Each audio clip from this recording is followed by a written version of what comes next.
ভাত, মাছ, ডাল, মাংস, ভর্তা, মিষ্টি দই। বাঙালি মানেই রসিক। এই খাবারগুলো পছন্দ না এরকম বাঙালি মনে হয় খুঁজেই পাওয়া যাবে না। স্পেশাল দিন হোক কিংবা 2-1 দিন বাদে বাদেই হোক না কেন, আমাদের কিন্তু মাছ মাংস খেতে ভালোই লাগে, তাই না? আজকে আমাদের বাসায় আনা হয়েছিল একটা লেয়ার মুরগি। তো ড্রেসিং করে আনার পরও একটু ময়লা ছিল, সেটা আমি ভালো করে পরিষ্কার করে ধুয়ে নিচ্ছি। সাথে আলু কেটে নিলাম, মাংসগুলো রান্নার জন্য প্রস্তুত করে নিলাম। মাংসটা আজকে আমি রাইস কুকারে রান্না করেছি।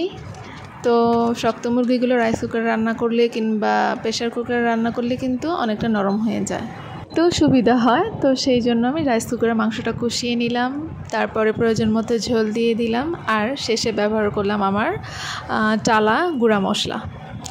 তারপরে আমি তরকারিটা রান্নার পরে আমার শাশুড়ি আম্মু পোলাও রান্না করেছিল। স্পেশালি তার হাতে পোলাও রান্নাটা অসম্ভব মজার হয়। তো এখন খেয়ে নিব। পছন্দ হলো কার কার ভিডিওটা অবশ্যই কমেন্টে জানিয়ে যাবেন।